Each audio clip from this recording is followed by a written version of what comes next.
and Antonina Cuz.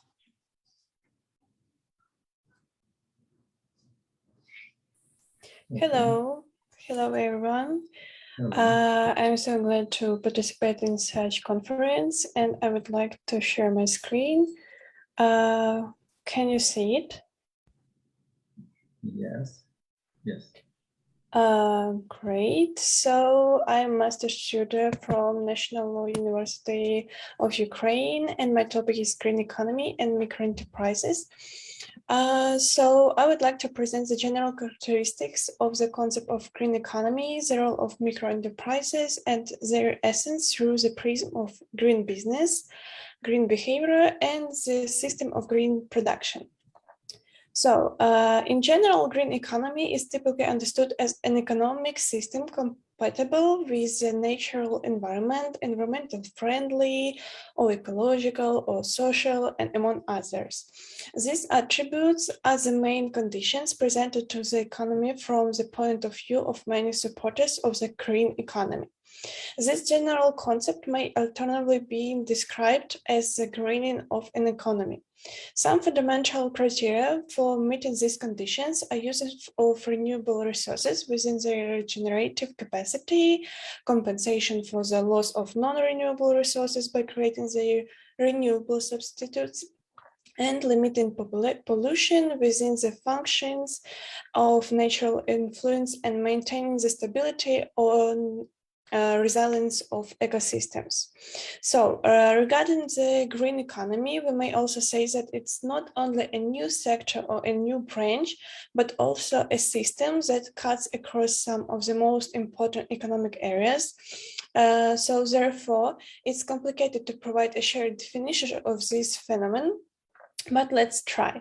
So the term green in the past had been used to indicate everything that had an environmental orientation. However, today, choosing to use the term green economy, we should mention that it means including a broader and more complex significance. So, the essence of a green economy is the sustainable development of the economy with the coordinated development of both ecology and economy. Therefore, from the perspective of environmental protection, the development of a green economy will help guide traditional industrial society to realize energy revolution in the fields of production, circulation, and consumption. So, as a result, country's extensive development pattern of high energy consumption or high pollution and high emissions can be changed. From the perspective of economics, the green transformation can effectively promote adjusting economic structure and stabilizing growth. One important part of this possible future is that an emerging paradigm of green entrepreneurship is fusing an enthusiastic businesses sense with increased cognizance of sustainability and other tenets of the environmental movement. And moreover, according to the International Labour Organization, the development of a green economy can add nearly 60 million jobs to the whole world. But I should mention that there are numerous barriers to successful wide-scale implementation of green micro-enterprises that need to be addressed. For example, it could be natural disasters such as floods and pest infestations, as well as market fluctuations and distortions that can seriously set back small-scale entrepreneurs. And furthermore, the success of such enterprises basically depends largely on marketing and the ability to get one's goods to market.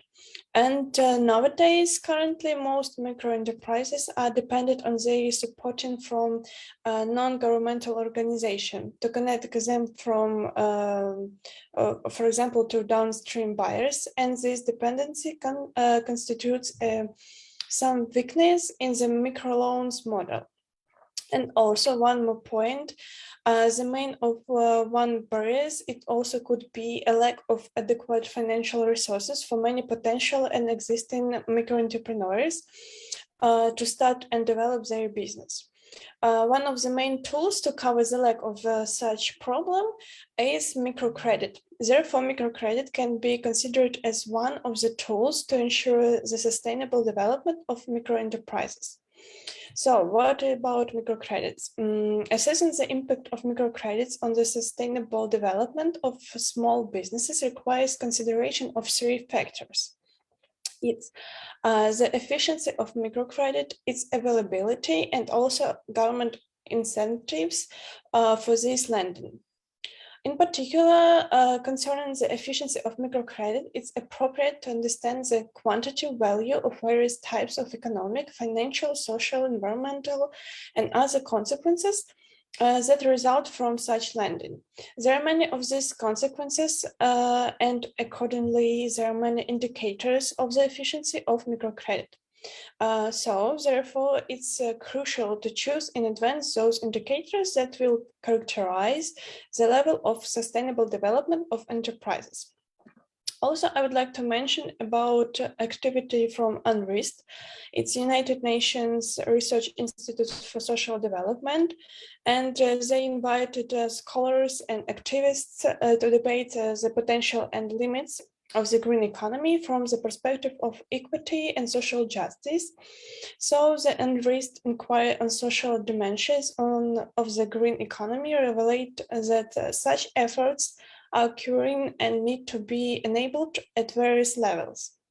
So they propose to organize such efforts of communities to defend their livelihood and natural resource management systems, as well as gain control over resources at the local level. Also, they propose disadvantaged groups to have both voice and influence with governance or policy processes, and social movements to contest, advocate for change, and reframe policy agendas and common sense understandings of what we mean by development.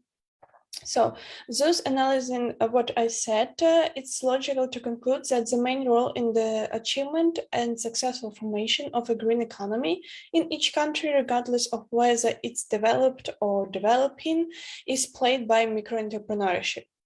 However, nowadays, the green economy is not just about the ability to produce clean energy, but also about technologies, and that allow cleaner production processes and a growing market for products that consume less energy, from fluorescent light bulbs to organic and locally produced food, for example.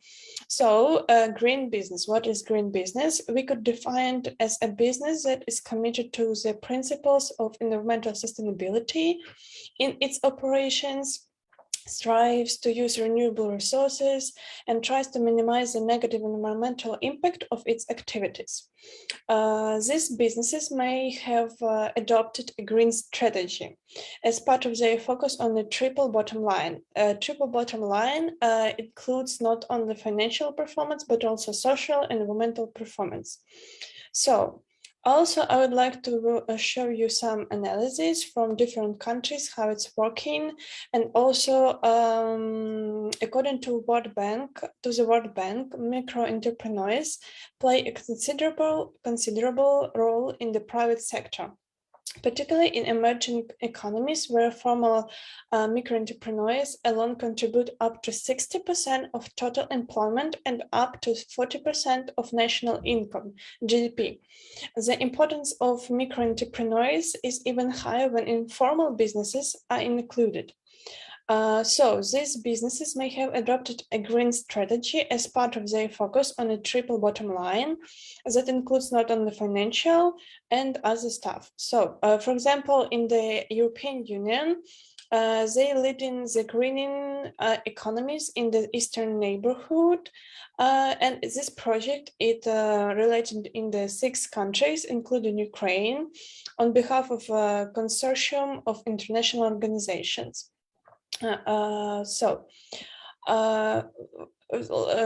the fact that I'm Ukrainian, so I'm worried about this in Ukrainian, and I would like to introduce some information about Ukrainian. No. 1 minute, the conclusion, please. Okay, conclusion. Micro-entrepreneurs are ideal for driving inclusive and resilient green economic transformation as they effectively reach economically marginalized groups such as rural communities, women, and youth. Also provide social benefits through local employment, are resilient, innovative, and also can respond quickly to risks and opportunities due to their small size and flexibility, and encourage stewardship of natural resources upon which local livelihoods depend. So the development of a green economy cannot rely solely on only enterprises' renewable energy investment behavior.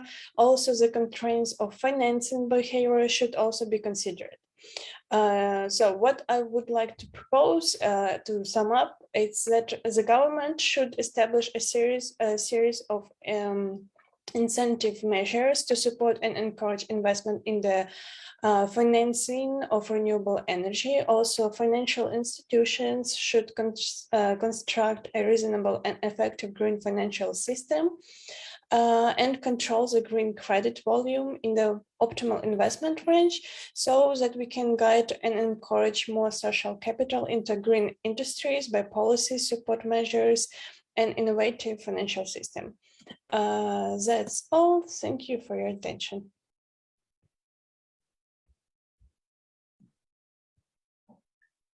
Thank you.